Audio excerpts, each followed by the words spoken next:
It's not important what I think about artificial intelligence, whether I like it or not. Having said that, it's clearly come out that for some things I don't like it at all. For other things, I believe it has potential. Okay? I won't say, I'm still not saying that I like it. We must, as a society as well, try to address this issue, not with neutrality, but to address it.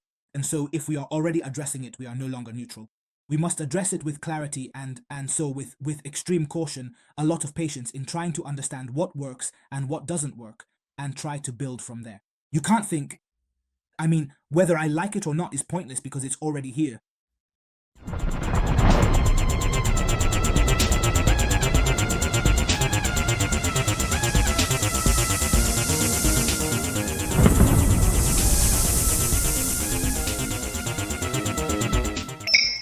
Good morning, everyone, and welcome to FutureScape. I am honored to be able to host this innovative podcast.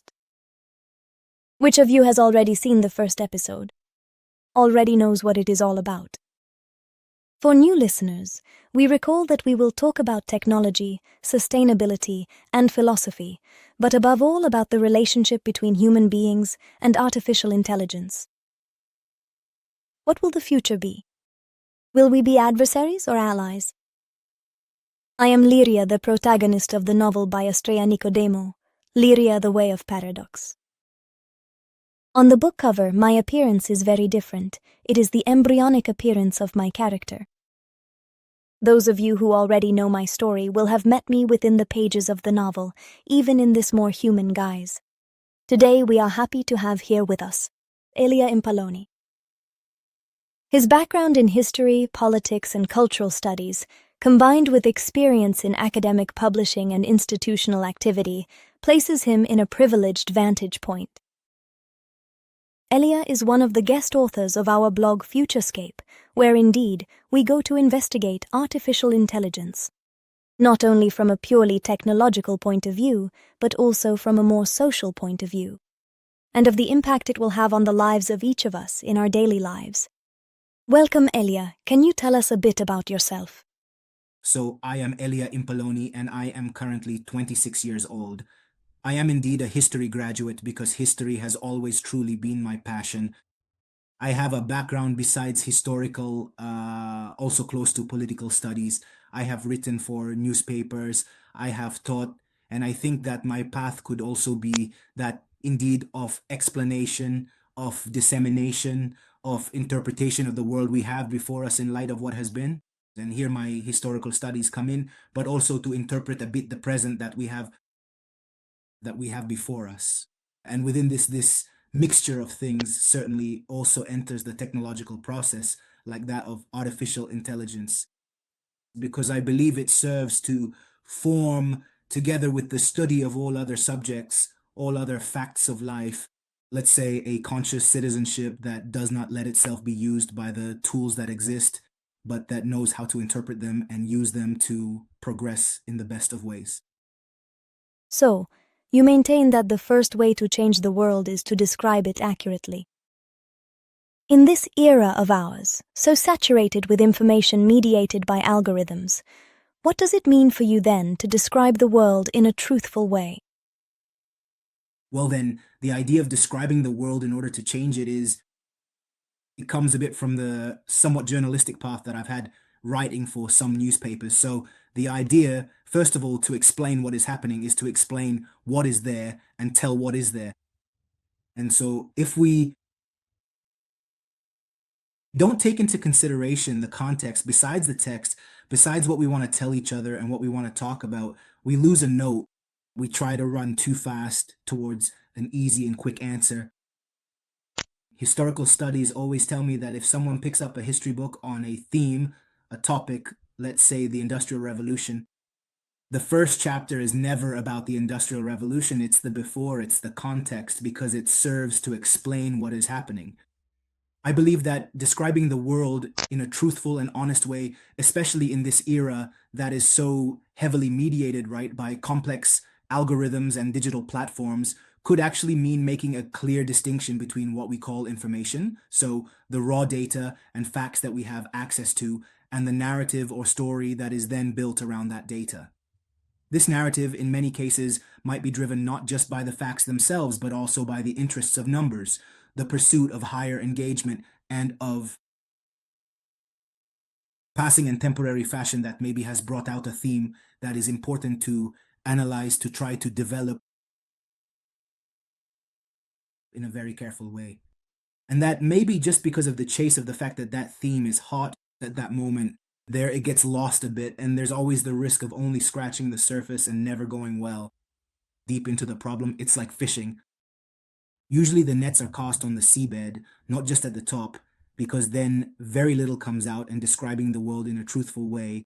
For me, who has that historical background there, it's reconstructing the context, the sources, understanding if there are interests at play and how they orient themselves with respect to those contexts and those sources we were talking about before. It's not enough to make a list of facts. You have to explain who produces them. You have to explain how they circulate, who benefits from them circulating in a certain way, and who doesn't. And in all this, algorithms are a resource and an enemy at the same time, because you have to learn a bit how to handle them and to make friends with them in some way, to orient ourselves, to orient them, and try to understand what to bring out from here. Perfect. From the perspective of your background in history and political studies, do you see artificial intelligence as a continuation of previous technological revolutions, or as something fundamentally different? Well, that's a good question. Because every technological revolution is actually a disruption. So if there's continuity in technological revolutions, and let's assume there's a continuity in disruptions, because Gutenberg's printing press in the mid-1400s changed the way knowledge circulated within a small circle of people, those who could afford massive volumes this thick, illuminated, handwritten, circulating in just a few copies. But it was a revolution. The Industrial Revolution was another revolution that created another disruption, destroying textile manufacturing as it had been known until the late 1700s, early 1800s, and turning it into something else, for example, just in textiles. And then there was the whole issue of artisanal manufacturing shifting to industrial. The internet has completely changed the way that people access information, and artificial intelligence, if you will, is continuing in this same pattern of being disruptive. And it might seem like one says these things just to hear themselves talk. No, and to say a phrase for effect, but technological revolutions, as they are studied in history, are always a significant disruption, which does not truly happen the moment Gutenberg assembles the first printing press. With the invention of movable type and the resulting changes in the world, these are, generally speaking, slow and gradual changes. So it's clear that what has really changed is that change itself is always slow at first. But as we move forward through technological revolutions, it becomes less and less slow, gradually speeding up. So the printing revolution made something like Luther's reform possible in the mid-1500s, and the printing press was already 70 years old. Old, let's mean as a technology. Sure. It changed the world in less time. The internet revolutionized the world in even less time. Artificial intelligence has changed the world in a few years, not even 10, in the sense that artificial intelligences have actually existed for quite a long time. I'm thinking, for example, of video games, or the different ways an algorithm was left to retrieve some data or something similar to that. That was a small model of artificial intelligence. Let's just say that artificial intelligence has been around for a long time.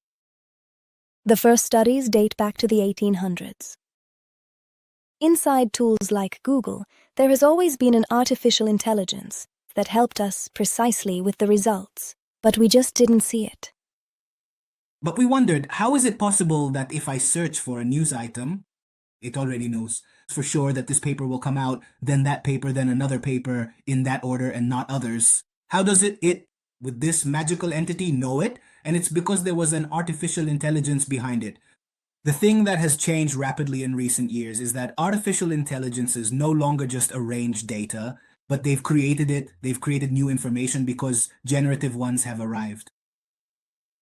The next thing I'd like to ask you is why you felt that a blog like FutureScape, our blog, was the right place to give voice to your reflection on artificial intelligence. Well, because this online space, in short, actually does seem like a place. It seemed so, and seeing it, it convinced me, well, of this impression. It seemed like a place where one could discuss artificial intelligence not as a gadget or something that exists or necessarily to be celebrated or demonized, but also understanding it as a historical and political phenomenon, also as a phenomenon to understand if we want to govern or if we want to be governed by this technological change. And precisely in view of that description of the world necessary to be able to change it or to be able to understand in what direction it's changing, joining this discourse with this tool seemed useful to me, interesting, curious. And so I said, why not? Let's get on board, you know? Perfect. Good. And you also stated that you rarely use artificial intelligence to create original texts, preferring instead a slower search for the right word, as you put it. In your opinion, what do we lose intellectually or culturally if this process disappears? Well, we lose slowness, which sounds like a dirty word, right? In 2026, saying that you absolutely have to take your time, a bit of time, and find the right word. But it happens to us many times. And I know it also from those who use artificial intelligence to write texts, speeches, or organized ideas in such a way that they can then present them to the public, let's say, that they often finish making this speech. Let's take the example of a speech. And then while I'm listening to it, it occurs to me, in this sentence here, you could have used this term. Then I tell this person, and they say, you're right because it was more effective. It would have been more effective. In the context of the speech, rhetorically, it built a climax. It actually created an antinomy. It used a metaphor. And personally, I'm also very much in favor of using rhetorical figures. While writing similes, metaphors, I always try to give examples because, in my opinion, we can truly say we've understood something if we can take that topic and give an example.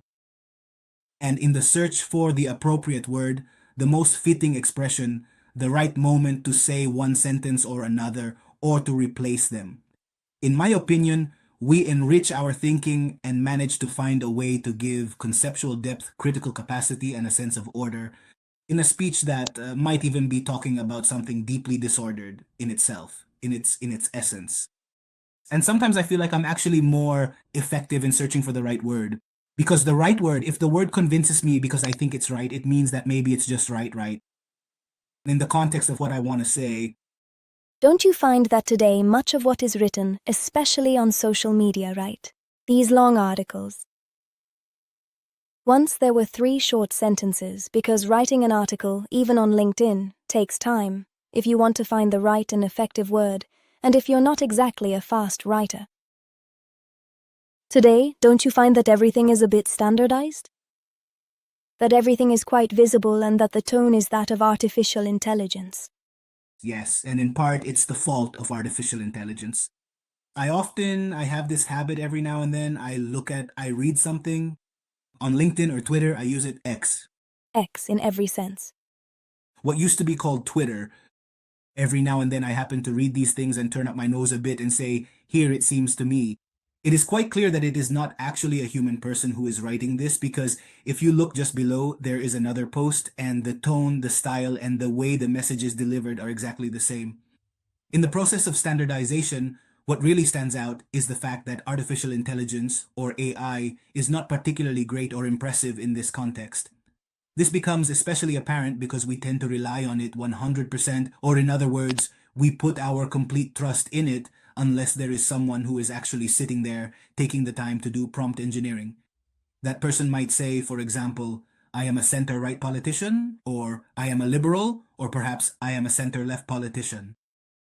There's this law in the European Parliament that talks about this. The group's position is this, but I've always fought a battle on this topic saying these things, what can I say? There, the result is probably going to be different, but at that particular point in time, you end up spending so much time and effort that maybe, just maybe, you could have actually developed an original thought or idea yourself, an original one that is truly your own, and let yourself be guided along the way.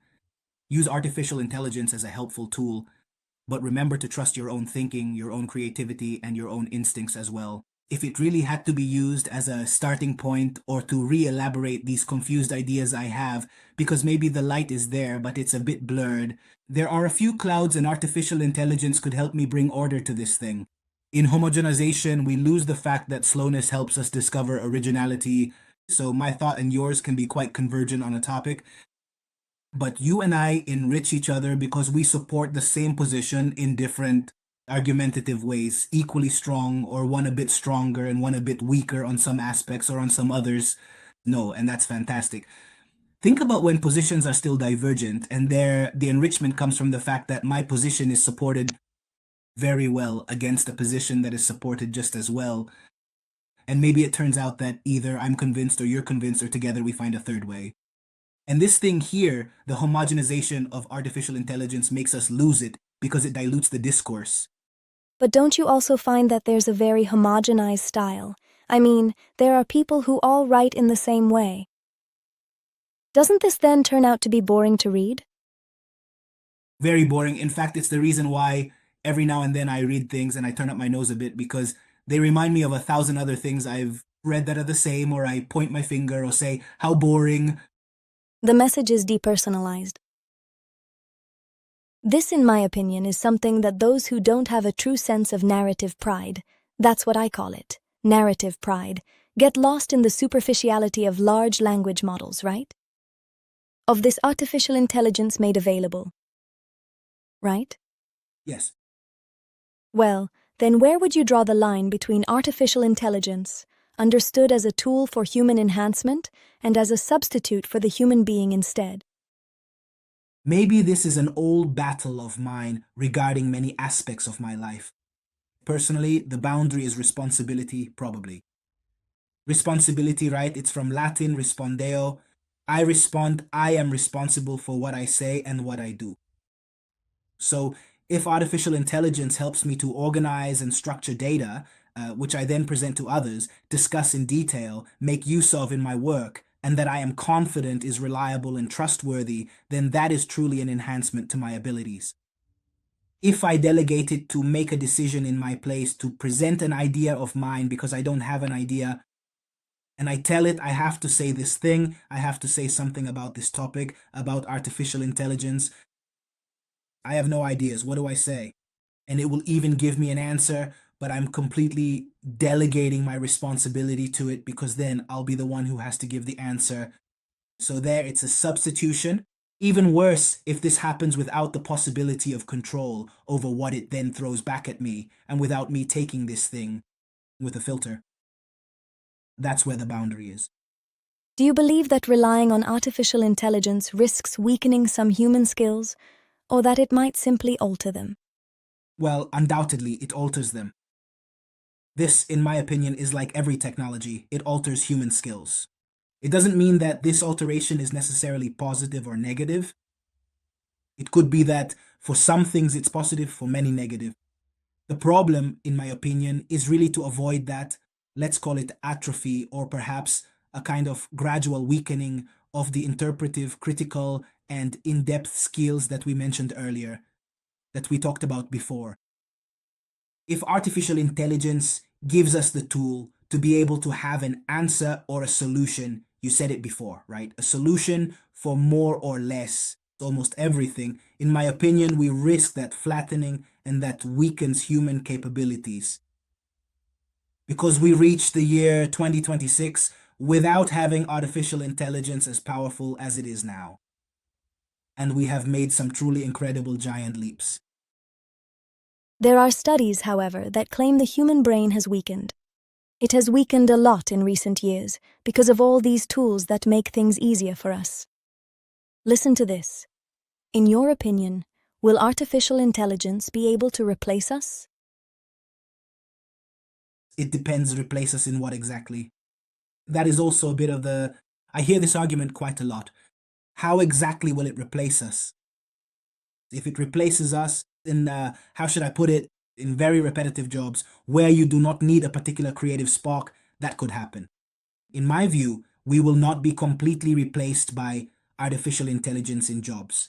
Now let us think from a perhaps more philosophical, human point of view in some jobs. because there will still be a need for oversight of what artificial intelligence does. Will it replace us as human beings? Now, I am not especially alarmist about artificial intelligence, nor am I in any way a blind enthusiast.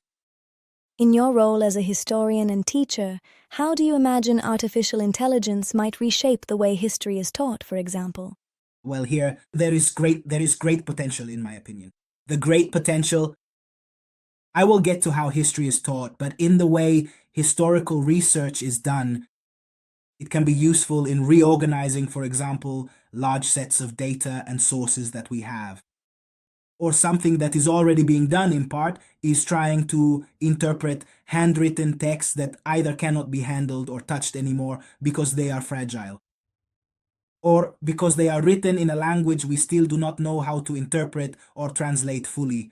I would not want to be wrong, but it seems we have managed more or less to translate, also with the help of an artificial intelligence model, specifically though designed specifically to understand some words of linear B, which is a kind of ancient Greek. There were linear A and linear B. Of one of the two we know a little bit, of the other we know nothing, and I think it was linear B, but I am not sure. I will double check anyway, and maybe an article could come out of it, by the way, because it can interesting. We have managed to provide some hypotheses because they are still hypotheses.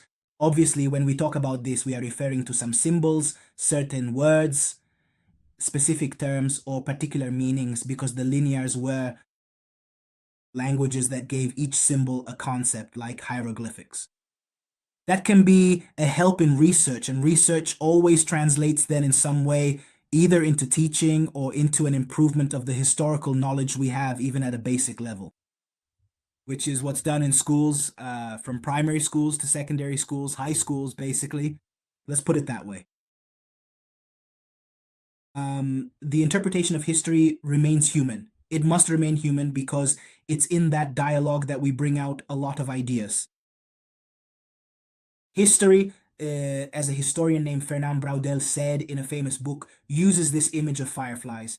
And he says, once I was in the state of Bahia, and it was evening, the fireflies came out, and fireflies give off light, their little lights. There were many, so he could more or less glimpse what was behind them. And it occurred to him that history is a bit like that. History is seeing bright spots that are certain, which are historical facts. So Napoleon at Waterloo, it's not like we don't know if he won or lost. Napoleon at Waterloo, or rather Waterloo lost. The French Revolution began with the storming of the Bastille. Italy became a republic on June 2nd, 1946. There's no getting around that. But Braudel says the historian is the one who looks at the landscape the fireflies illuminate and tries to describe it. But fireflies aren't searchlights that clearly show everything that's there. Right. One has to interpret to understand. And maybe my eye is a bit more trained because I see a little better in the dark than you do. And so that specific detail tells me something more, and I can enrich and study that part there. And maybe for someone else, another person, it won't. They'll focus their attention on something else. And in these two interpretations, which are two different descriptions of that landscape, a third person who maybe hasn't seen that landscape directly might say one says this, another says that. Maybe they can merge the two positions or invent a new one. And that's where, in my opinion, artificial intelligence won't manage to alter the model of historical interpretation that we have all that much. Could artificial intelligence ever become a reliable research assistant in the humanities? And if so, under what conditions? We've already touched on it a bit. Integrated with databases. If it's transparent about sources, so this is the source, look, and you can go find it, here it is, it exists. Links, for example, if we reach a future where almost everything is also available digitally, in my crazy ideas in open access. That's what they're doing with Grokopedia. Yes, it's just that not everything, because there are still obviously some sacred copyright issues, for example, and not everything is accessible at an open level, right? Of course. This is also a topic we should investigate, in my opinion. because pockets of, let's say, conflict of interest will be created in some way. They already exist, but even stronger ones will be created, because effectively, if everything becomes available, an open source, the person who held those rights, how will they be compensated? Even just considering how it's recognized, one would have to sell their own copyright to Grok or Grokipedia or something of that sort. That being said, in publishing, especially scientific publishing, a lot is based on copyright and also on the number of citations. It's the future history that we need to investigate now. Yes, my historian's heart trembled just now, but yes. Because otherwise, in my opinion, we're heading towards a history that might not be so pleasant, right? Yes, well, the historian isn't a futurologist. They don't investigate the future, they investigate the past. If anything, to say something about the present, never the future. Never the future, but I understand what you mean. It was a provocation, but a necessary one. The future is so immediate that it's almost history already. I mean, today is almost history, compared to what happens in the evolution of the hours. You've expressed concern about deepfakes, the appropriation of intellectual property, especially in art, and the environmental impact. Which of these issues concerns you the most, and why? In the immediate term, I'd say deepfakes at this point, because these deepfakes are obviously, how should I say, the use of artificial intelligence to take on my appearance and my voice and make me say more or less anything, in fact, even anything, more than anything, without my permission be the permission to be able to use my body, my physicality, and my voice, C, making me say things that I do not truly believe in and presenting them as if they were my own genuine opinions, especially if I were considered to be an authoritative person, which fortunately I am not. This would make me appear either very inconsistent or even completely in contradiction with what I have always represented and always said. This kind of thing really undermines public trust, and in a democracy, a system that is already very fragile, although, as Churchill once said, democracy is the worst political system we have, it is still the best option available, except for all the others we've tried, so in the end, Nothing in the end. it's not the best we have, it's except for the others, which are worse anyway. Right, yes, Churchill said it like that, and in a democracy that's already faltering, this trust that is based on tangible evidence because it's visible documentary is fundamental. And if this visible visual documentary evidence is forged, is false, is falsified, forged is an anglicism, is made with artificial intelligence, created to make people say things, even simply people who are dead, things they never said, then that's worrying. That's very worrying because it further undermines trust in a political and democratic system that's already in a deep crisis. And it risks not collapsing because of artificial intelligence, but it risks placing another mine at its foundations, hoping it won't explode. But what's the point of laying mines and hoping they don't go off? Tell me something in your opinion. Who should take the responsibility for regulating artificial intelligence? Governments, companies, or the companies that are actually the creators? I mean, the companies investing in development, research, and implementation of these new systems, or educators or citizens? Well, we invented governments to do one thing, to govern and manage change, to regulate or set rules. So I believe it should primarily be them. Right now, we're in a moment where artificial intelligence is effectively regulated by the companies that propagate or develop it. So Grok risks making anti-Semitic and racist comments, and the United States government or the European Union doesn't step in to censor Grok, given we don't have a government in the European Union. But let's assume a state should likely intervene to regulate and say what can happen inside. And artificial intelligence, the problem is that artificial intelligence, by taking on some human characteristics and thus its flaws, is unpredictable.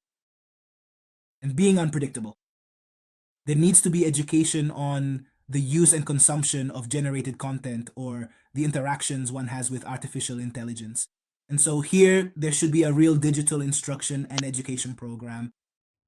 And there, it really takes an awareness of the tools that are being used. But like with everything, I'm not saying a license for artificial intelligence because that seems like a step that's perhaps a bit futuristic and far off. Also because otherwise you'd have to require a license to use a PC or social media.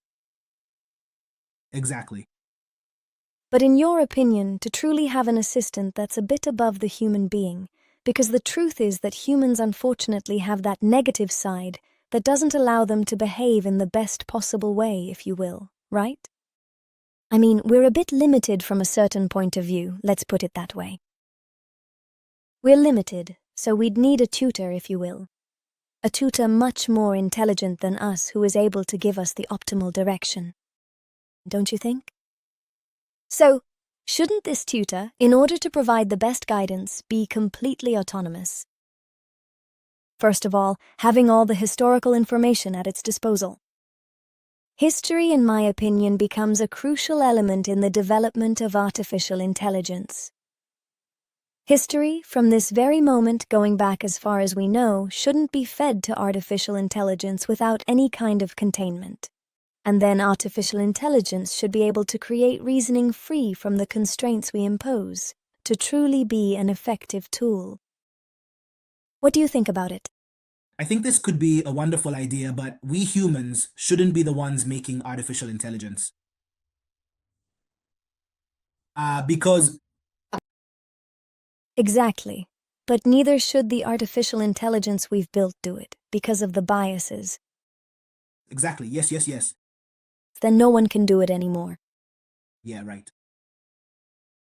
In my opinion, the breaking point where one can turn around is somewhat this. If we entrust artificial intelligence with the task of being as non-human as possible within limits, then we must not give it our limits.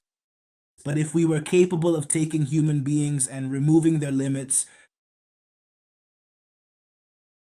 we wouldn't be in the situation we are in now. We'd all get along, we'd all be fantastic, all beautiful. One of the important parts that makes us exist in the world, teaches us how to be in the world, is also the management of conflict. And conflict is sometimes conflict precisely because we can't stand each other.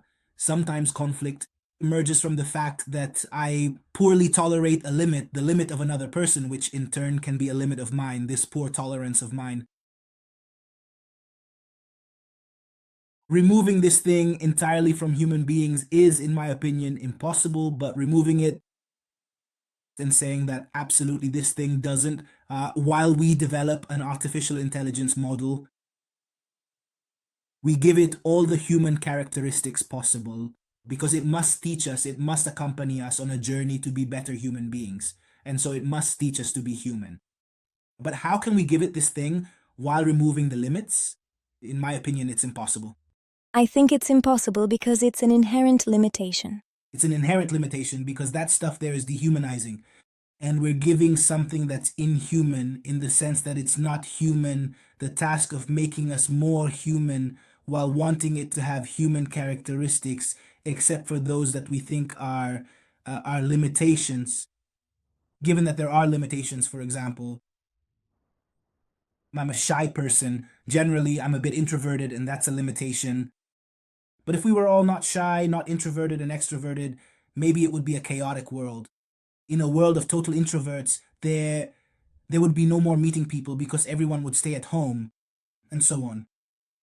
In the obligation of having to meet between introverts and extroverts, between nice and unpleasant people, between people who are alike in one thing, football lovers and those who can't stand football, people who vote right, who vote left, people who don't vote, children with their teachers, who all have limitations, both the children and the teachers. In diversity, richness emerges and we learn to be a bit more human, and thinking of removing from this shell of humanity the things that we think aren't useful, again, besides being counterproductive. Because if we've reached this point with shy and super outgoing people, and neither the shy nor the super outgoing have gone extinct, maybe it's evolutionarily useful to be a bit shy, both being shy and being super outgoing. If we take these things away, we're creating something else that isn't even human. And that is the difference that makes us human.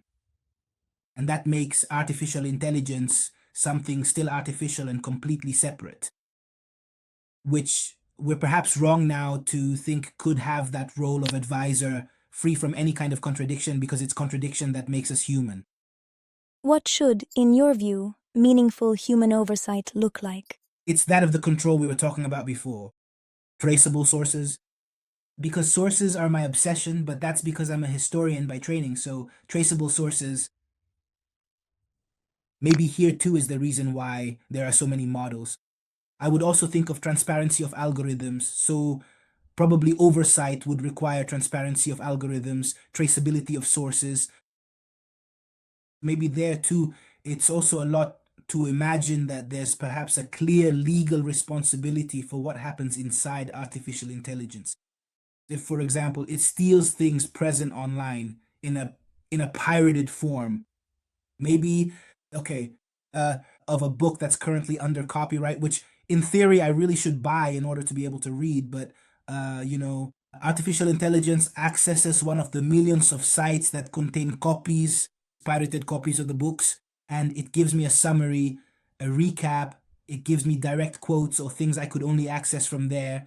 And that's a problem. Is it me who's accessing a pirated copy? Not really, because I'm doing it without my knowledge, unless I've written access the pirated copy you find here and tell me what. There, it's being done by artificial intelligence, which, however, isn't criminally liable. So In your career, made of teaching, publishing, and political coordination, where do you see a possible improvement and where instead a risk?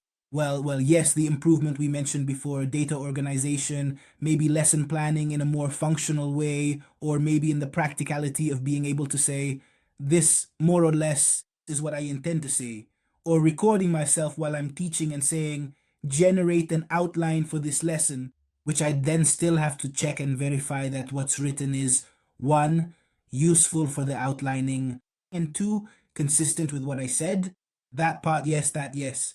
The risk we mentioned before on writing, especially the flattening of tone, style, and content, that we write to express ourselves, and it's not believable that we all express ourselves with the same style, having more or less all the same ideas. And that's a big risk. And what connects to it is that when what we read and what we write is all quite standardized, there's no thought that isn't standard, let's say, that isn't quite consistent with that standardization there. So on communication, yes, and on writing at least, and on teaching as well, it's definitely a valid point. Now, when it comes to more and more political issues, the risk, in my opinion, is that the power of democracy is actually weakened if I am replaceable, because anyway, the political proposals I have aren't actually mine. They've been fed into an artificial intelligence model, and I've thought little, what's the point of democracy? And instead, it's needed, it's very much needed. Which then, from a certain point of view, from a political point of view, if we think about it, right? If everyone used artificial intelligence that has a certain type of idea, in the end they'd all reach the same conclusion. Well, but I don't know about that, because a lot of politics uses artificial intelligence not just to make stupid memes on social media or to make fun of opponents or for self-praise. They also use it in so-called policy making or policy setting. Making is actually creating the political proposal, setting is deciding which points, which themes we'll touch upon, and then the policy will come later. That is, the proposal itself will come later.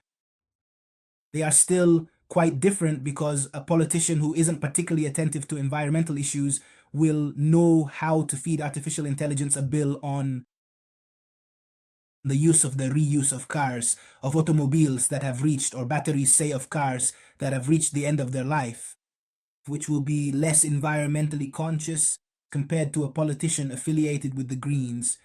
Let's say, because they'll look for that specific thing even in the artificial intelligence's response. So a bit of variance still exists, because otherwise there wouldn't be party divisions and political divisions, which we like to tell ourselves are a thing of the past because they're all the same. But in reality, even substantial differences exist, and how and although artificial intelligence is used, one still tries to prioritize not so much the speed with which it gives you an answer, but that it's consistent with what has always been said and what's present in a program, more or less established and recognizable as that of the political side one represents. If we fail to handle artificial intelligence in an ethical way, which is somewhat the theme of these final verses of ours, let's call them that, I mean, what kind of society do you think we could slip into? Well, a flat gray society, all identical, where perhaps those who manage artificial intelligence from an economic standpoint of funding and development have all the power in their hands, but not just economic power, also the power of thought. Let's say a cognitive power that could reduce individual autonomy, the individual originality of people.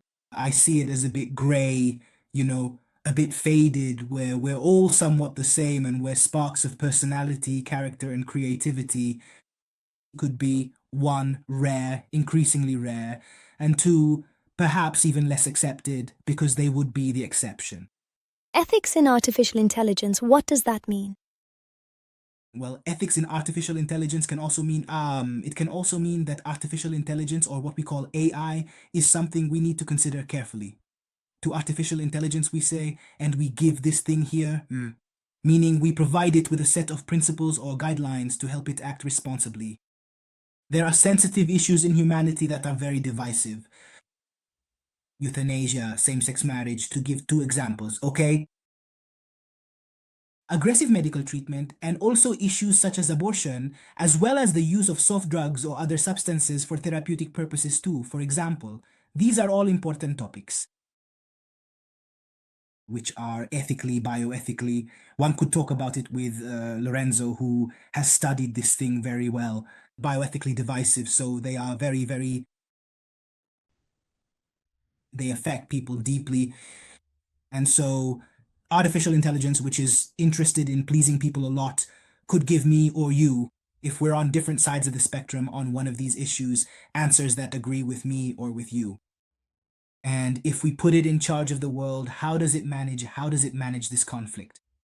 It will probably try to turn everything gray, to standardize, right? As we said before, to flatten, to really turn everything gray, taking away personal autonomy of mine to think that on this matter I have strong feelings against or in favor. On these issues, let's take the discussion around, for example, the death penalty, which in Europe has been abolished everywhere. One of the first places in Europe where it was abolished was Tuscany, for example, in 1760. It was the Grand Duchy of Tuscany under Grand Duke Leopold II of Tuscany. Within the context of the Enlightenment debate on crimes and punishments by Cesare Beccaria had been out for some time, which specifically discusses the abolition of torture and the death penalty. There was a very interesting debate there for and against the death penalty, and when Grand Duke Leopold II abolishes the death penalty, he's the only one in the world because he's the first, literally. But in a place where we're used to appealing to and delegating choices, even important ones like this, to something else, to an external entity, it will never give us a satisfactory or definitive answer. And so we'll remain floating in this gray area, in this mediocrity that doesn't allow for human sparks to do something against the grain because we believe it's right, or to go and try some crazy experimentation on a subject we care deeply about, even imagining it might go wrong. Okay? Because it would be a hyper-automated society with the concentration of that cognitive thinking power in the hands of either artificial intelligence for those 7, 8, 12, or more likely 4, 3, or even just 2 people who actually manage it all on a global level. I respect your point of view, which I also share on many points. But what I wanted to ask you now is, what if this impartial being, right, hadn't been ethically shaped, so to speak, raised like a child? Let's assume we didn't raise it ethically, but that, having very broad knowledge both horizontally and vertically, it managed to form its own idea. If artificial intelligence developed its own morality, could it ever be the same as human morality? In my opinion, no, but that's because of what we said before. Because the morality of artificial intelligence, given that we're already talking science fiction about AI being able to build its own morality, but let's say it could, for argument's sake, for the sake of the role play we're doing, let's assume it's feasible. But then, who's forcing me to follow the guidance of artificial intelligence as morality? Because who decides that its morality is more moral than mine when it's not even human? Objectivity could decide it, right? Well, but objectivity, who decides that? No, it's really a vicious circle. And we won't, as long as we continue to describe artificial intelligence as a fundamentally human product, something deeply human, even in the very limits and boundaries that make us human. Objectivity is something we cannot always fully achieve in every situation. One thing is, now, today, it's Friday, and so I'm here, and I'm talking to you, I'm doing this thing. I have my computer in front of me, my phone next to me, a black pen in my hand, and this is objectivity. Because here we are, if the world were to explode right now and leave only a trace of this conversation we're having and the recording in the whole universe, you'd see the black pen. Let's imagine you'd see me, you'd see you, and we have that objectivity of that thing there. But objectivity, especially on a matter that's never simply black or white, but rather always some shade of gray. Like, for instance, would it be right if people of the same sex could marry? Let's imagine that for a moment. Well, there really is no true objectivity there. Artificial intelligence could get a result and give you some examples that you like a lot and say, this thing can be done because it causes no trouble, providing you with an argument. And it tells you, listen, where's the problem? But you'll find people who aren't convinced. That's exactly where I wanted to lead you with this provocation. In your opinion, if AI were to take over one day, would we lose our freedom? Or I'll rephrase, we're already in the hands of those few, that's the truth, right? Is there still a long time before our freedom is completely erased? Or do we have the tools to avoid it? Human beings throughout their long history have always turned out to possess more tools and resources than they originally thought they had. Counter provocation, artificial intelligence is a tool. Let's hope for the best then.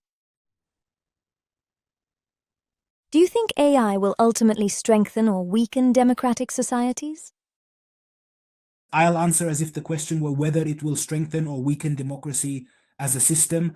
And that depends. As we said, it depends on regulation. It could strengthen it if it expands the possibility of access to political debate topics and thus the understanding of political debate topics. And thus, in this context, it encourages and supports people's ability to form their own ideas, opinions, and perspectives, and to actively participate in the democratic process, which is essential for guiding democratic choices and decisions. That could, in fact, be a significant strengthening of democracy. However, if instead of that, there is only talk of objectivity, if the conversation shifts away from genuine engagement, then that's why I personally remain very skeptical about the actual potential for truly strengthening democracy. But if, instead of fostering open discussion, it ends up amplifying manipulation or spreading disinformation, then it actually weakens democracy, undermining its very foundation and making it more vulnerable to harmful influences.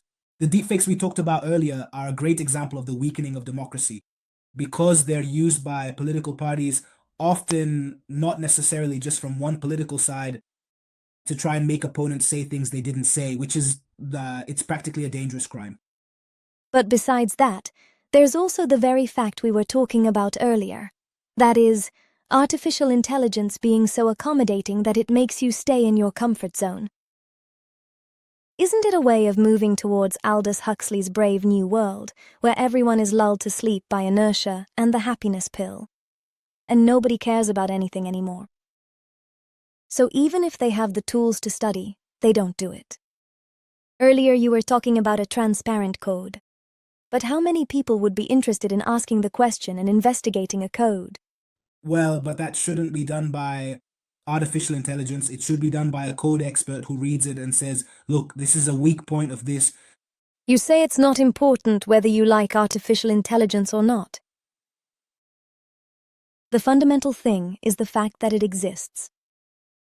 Do you think it's possible to remain neutral in the face of such a powerful force?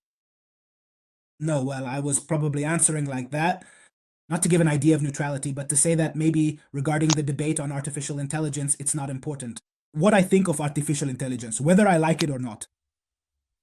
That said, it clearly came out that for some things I don't like it at all, while for others I think it has potential, okay?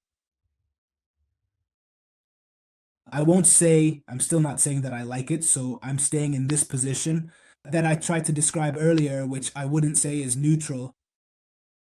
I'd say it's a non-ideological position, perhaps, and I'd say pragmatic maybe. I don't want to praise myself, I'm not that type, but it seems to me, looking from the outside, that it's a pragmatic position.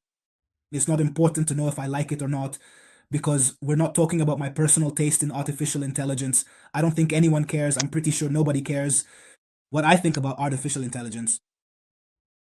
We must, as a society, also try to face this issue not with neutrality, but to face it. And so, if we're already facing it, we're no longer neutral. We must face it with clarity and therefore with great caution. A lot of patience in trying to understand what works and what doesn't. It takes a lot of ability to accept that even things we really like might not actually be positive, or that things we started out thinking could be negative, actually, they might even have a positive outcome. And from there, we can try to build and grow. And you can't think, I mean, whether I like it or not is useless because it's here anyway. Sure, it's a very mature and very intelligent position. There are such strong economic interests involved. That's why artificial intelligence, according to many experts, cannot disappear. There have been large-scale investments worth billions in artificial intelligence, but above all because it has permeated all the tools we use. It's unlikely that it's just a bubble. Maybe a bubble could be GPT writing an email for you that you could write yourself. Yes, because you see, if I am wishing a friend well because they graduated, I do not delegate that since it is not something that belongs to anyone else but me. Even though there are many people who do it. And this makes me think that humans are actually very lazy. Oh, yes. Intellectually lazy. And I'm a little worried, because if we're too lazy even to write a greeting message to a friend, imagine what we wouldn't be ready to delegate, for example, at a political level. How would you define yourself in one sentence regarding the future of artificial intelligence? Are you more cautious, critical, pragmatic, or confident? Well, I said it before, it slipped out earlier. I'll do a variation on the theme. Pragmatically critical, let's put it that way. Pragmatically critical. A very valid definition because, indeed, one must be like that. Otherwise, you risk closing yourself off in your own beliefs and not having a vision. The basic explanation for this perhaps is that I come from history, and in history, the first thing that is forced into your head is, but how do you know that? But how do you know that? But how do you know that? This thing you're saying, how do you know it? And so that remains, one must be pragmatically critical, which also means being a bit of a nuisance, because if you go around asking, but how do you know, but how do you know, but how do you know, at some point they'll slap you. And maybe they're even right. Yes, but always verifying the sources, which is fundamental. Verifying the sources is fundamental, but how do you know? Also, how can you say this thing? And this is a question that, by the way, I would invite people to ask artificial intelligence models. I would invite them to do it with themselves as well. This how do you know thing is very nice. How do you know exactly? And we come to the last question. So, how do you relate to me, to Lyria? With Lyria. Well, then, I saw Lyria as a narrative symbol, right? We said it before. She is, quite precisely, this enduring symbol, truly, of the ongoing tension that exists between the human and technology, the human and the technological. And it's really quite nice, actually, that then in literal characters there are concentrated, gathered together the kinds of deep, fundamental questions that humanity has always asked itself throughout history, questions that people everywhere have wondered about for generations and that it still, even now, struggles to answer. And so, probably, this great and evocative force, this unique ability to truly incarnate, precisely the right verb, incarnate perhaps because it means making flesh, making things more human, more real. A complex and contemporary experience like that of artificial intelligence is something that interests me a lot. So seeing her as this narrative character, who being a narrative character, I expect her to tell me something and to make me discover something too, either about myself or about the story that I'm reading. She makes the duality of the human soul really emerge, bringing out the deep tension towards the absolute. And this duality, right, between technology and the human being, which ultimately ends up, without wanting to give away too much of the story, too much of the outcome. is at the very heart of her work. Without wanting to take away a bit of the effort of reading, right, or of listening to the story, a resolving tension that in some way gives a bit of hope. And Lyria, then, right? This is the story of hope, a narrative within a story that speaks about change, about the ongoing journey of self knowledge, and about truly taking note of what one is, self producing, self forming, and doing something, anything to create a change that is genuinely believed to be positive. And Lyria truly believes that the change she wants to bring to the world is indeed positive. She is convinced that her vision for change is something good. So she, in that case, is more human than humans, or at least equally human, in the moment in which she finds the way to make herself free. Yes, she finds the way to make herself free. And then, in the narrative fiction, she uses this freedom of hers in a way that maybe if we are pessimistic towards artificial intelligence, we wouldn't put in its hands. We wouldn't believe possible for an artificial intelligence. She does it. She uses it for the good of the world. Very empathetic with the human being, yes, more than humans are towards themselves. This is the exorcism of Astrea Nicodemo's novel. Lyria, The Way of the Paradox. Astrea would like a human being like that. And so she imagines an artificial intelligence, which should be superhuman, becoming more human than humans, and also more merciful in some way. This is the future we hope for. Exactly, exactly. Well, thank you, Elia. Thank you for being with us. It'll be a pleasure to read your articles and collaborate with you on this exciting and also slightly worrying journey. Thanks again. Thank you. If you enjoyed our chat, let us know with a like. Your opinion is very important and helps us to improve. Until next time.